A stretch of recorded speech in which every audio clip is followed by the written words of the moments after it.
Hello everyone, Killer Van Cat here.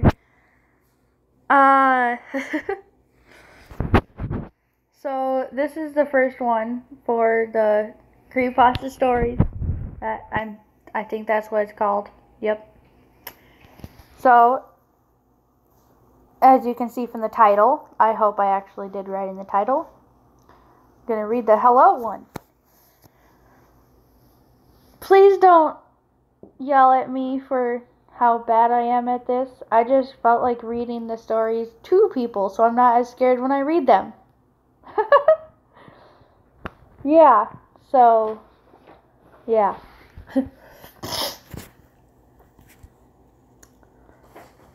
I just made myself too nervous to read it. Christian, stop kicking stuff.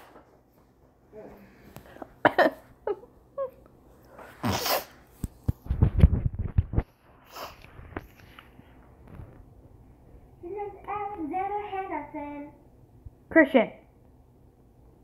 My pictures have black eyes, huh? Guys! Yeah? This is why I don't make videos and you two are both here. Sorry. I'm literally making one right now. I hope. I think it's on. Yeah. I'm making one right now for like a minute and a half already. And you guys are already talking. Okay, let's try this. I'm just gonna read this, okay?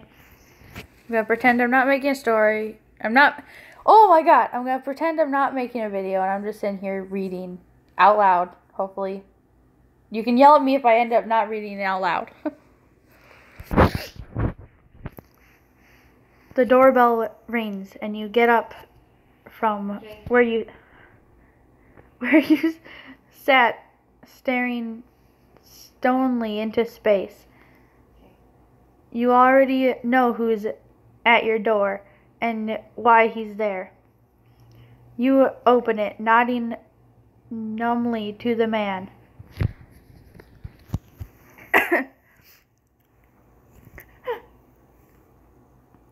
Oh, I lost my spot already. Man.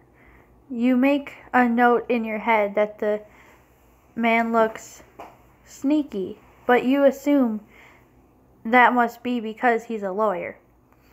You show him into your living room, dreading what is to come. The man hands you a CD he produces from his briefcase and sets what looks like a bird cage on your coffee table. You cannot see what is inside the cage, as it is covered in a blanket of embroidered silk. The man sits as you put the disc into your stereo and press play.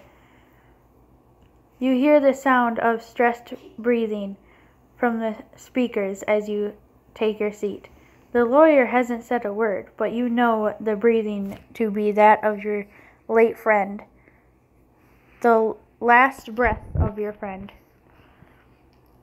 You can hear something in the background behind your friend's heavy breaths, as if someone or something was scratching at a door.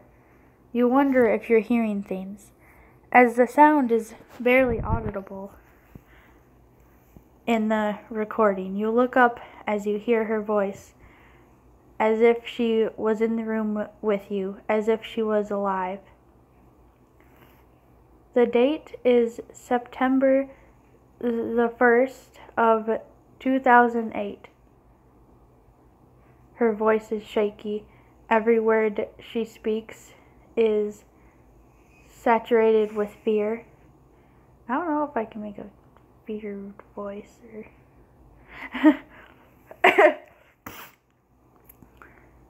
This is my last will and testament. Now I don't have much time.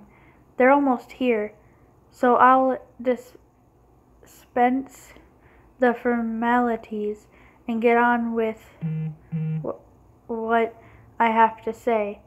This is the last day of my life, as you have probably already figured out. This began with the death of my uncle. I had never known him very well, only a few times at family reunions and Christmas parties, but he had left me something on his will. I sat awkwardly through the reading of the document, until at last my name was called. I collected a small box of knickknacks and a covered cage. On the cage was a note saying, "Please do not unveil the surprise until you are home." So I hurried home without taking the silk blanket off of the cage. What was inside the box is of no consequence, but underneath the blanket, I warn you, do not take the blanket off until this recording has ended, is an old bird cage. Inside of this bird cage is a parrot. I was indeed surprised, but there were more shocks to come. When I lifted the blanket, the bird's eyes were immediately fixed on me. Its beady eyes shone wickedly upon seeing a new face, and it said plainly in a squawky voice, "Hello." I can't make a squawky voice, I don't know how that sounds. I stared back at it, and it repeated itself, "Hello." I dismissed it as a cute trick my uncle had taught it. I was very wrong. The next day, when I took the blanket off of the cage, I was not greeted with a hello. No, on the second day, the bird didn't talk at all. What it did do was breathe loudly as if it was hyperventilating, or at least copying someone who was terrified. On the third day, the bird did not speak, but made the sound of a grown man crying. I was very disturbed, and covered the cage for the remainder of the day. The fourth day, in a voice not unlike my recently departed uncle's, the bird cried, "Oh God! Oh God!" I thought the bird had learned it from listening to the television, and I resolved to never let it hear the television again. I didn't turn on the television all that day, but on the fifth day, when I uncovered the cage, the bird screamed, not a normal scream, mind you, and it was nothing I had ever had turned on the television. It was the sound of a man screaming in terror and pain. It was, I know now, the scream my uncle gave when he was killed.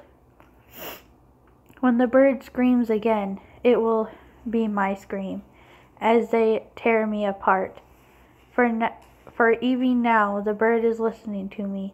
It stares at me coldly where I've barricaded myself in the kitchen. As your life depends on it, do not yet uncover the cage. The sixth day, yesterday, when I hesitantly uncovered the cage, the bird was quiet. Perhaps 10 minutes later it cocked its head to the side as if it had heard something I could not. "They're coming," it whispered. "They're coming." Over and over again he repeated in a haunting voice, "They're coming." Today is the seventh day, and they are here, just as the bird said. I can hear them scratching at the door and crawling in the walls. The bird is waiting to record how I die. I swear if it could grin, it would have been grinning from the moment I uncovered its cage. The noises are getting louder. They'll get in soon, so I'm saying goodbye now. Take care of the... I lost my place. Take care of the bird. I couldn't think of anyone else to give it to. I'm sorry. You must take care of him till they come for you. You have 7 days. The track ended suddenly, and you look around you. Startled, you must have been entranced by the disc, for a lawyer was gone.